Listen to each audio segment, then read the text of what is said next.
Fetal heart monitoring using stethoscope. Auscultation. Listen to the fetal heart rate or FHR.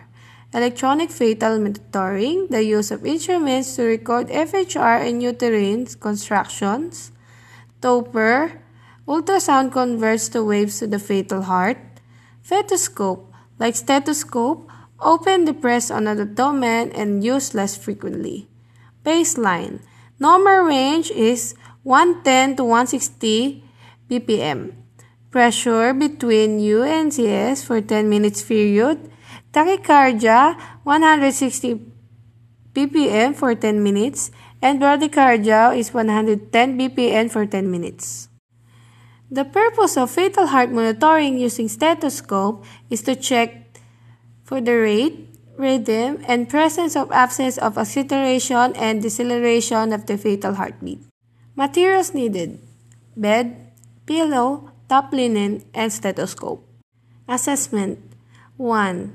Client's level of consciousness and ability to follow instructions.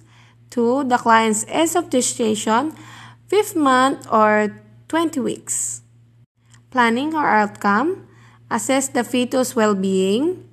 Initiate nursing interventions for abnormal findings and document findings. Prepare the materials needed.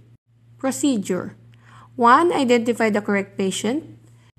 2. Introduce yourself and state the purpose of intervention. 3. Do hand hygiene.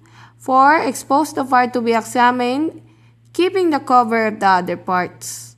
5. Perform Leopold's maneuver to locate the back, or second maneuver, the umbilical grip.